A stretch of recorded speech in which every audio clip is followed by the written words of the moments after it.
Another question's come in from lesson 10.6. This time is number 26. The question was mostly on part B, but let's take a look at the whole question. So let's get after it.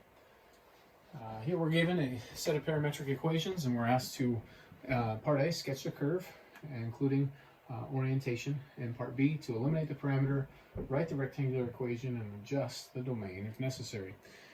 All right, so part A, we're going to go ahead and sketch this. I'm going to choose some convenient values here for t, since we're not given an interval. So I'm making that little table. And let's see here. What are convenient values to take natural logs of? We could say taking the natural log of 1, that's nice. So if that's the case, I could let t be a half. And natural log of 1. E to what power makes 1? E to the 0. Let t equaling a half to find y. Half squared is a quarter. 2 times a quarter is 1/2. Let's see here.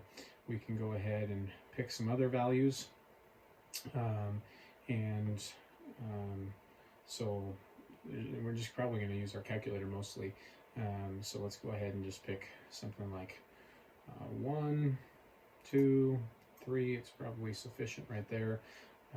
So when I go ahead and since e is an irrational number, I'm not going to come up with other really convenient values inside here by picking different values of t. So natural log of then 2.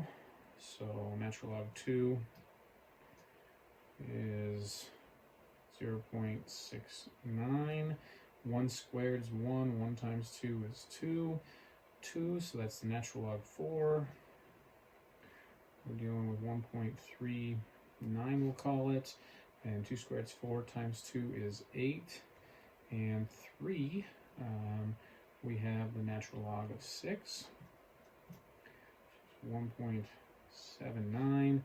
And 3 squared is 9. 9 times 2 is 18. Okay, so there's a few values to go ahead and graph. We're dealing with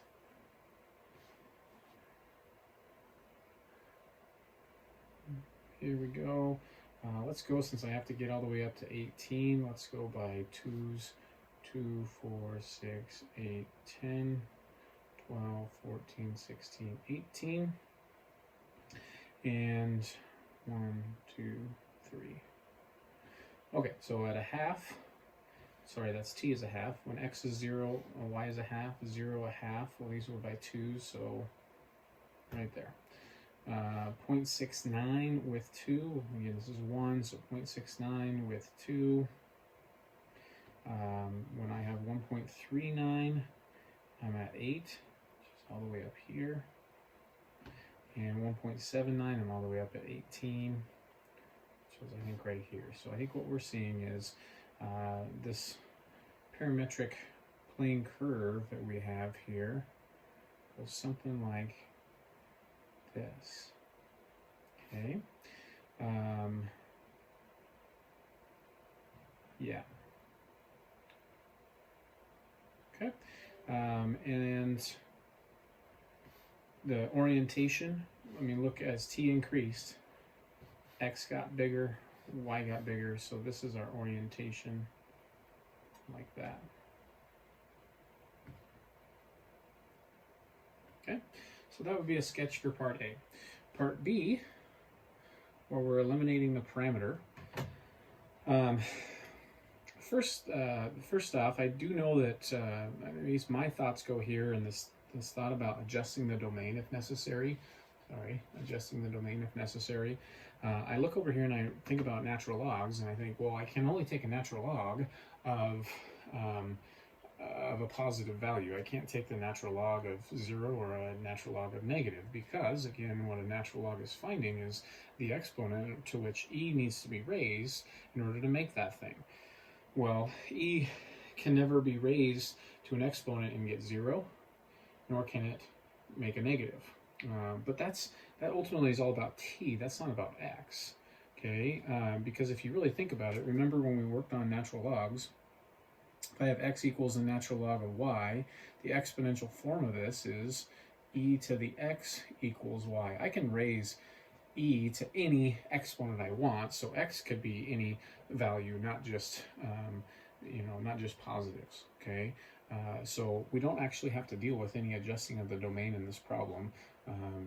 So that's good news for us. All right, on to B, eliminate the parameter. Okay, so in order to eliminate the parameter, we need to solve one of our equations for the parameter. I like to, if possible, if I see a end route of doing this, to solve for the parameter in my x. That way when I substitute it into the other parametric equation, I end up getting an equation that is y equals. So that's my preference, and that's exactly where I'm going to go. So x equals natural log of 2t. If I want to solve for t, I need to get rid of this natural log. What gets rid of a natural log? We exponentiate with its base. We're going to exponentiate e to the power of on both sides. So I have e to the x equals 2t. Lastly, to finish solving for the parameter, I divide by 2. So e to the x over 2 equals t. All right, so now the next step is to take what our parameter is and substitute it into the other parametric equation. So we get y equals 2. T is e to the x over 2, all, there it is, squared. So the squares, exponents act only on what they touch. It's touching this fraction, so each get that. So in our numerator is a power raised to a power. We multiply, so this would be 2e to the 2x. The 2 in the denominator turns into a 4 when squared. And then look for opportunity to cross reduce when you have multiplying fractions. 2 goes into 4 twice. So it sure looks like we get y equals e to the 2x over 2 as our rectangular equation. And again, we don't have to do any limiting or adjusting of our domain because x can really be any real number we want. Okay, so that is our rectangular equation that they're looking for. Hopefully that helps. Thanks again for asking that question, and keep the questions coming if they still are out there. Otherwise, we'll catch you later with another lesson sometime.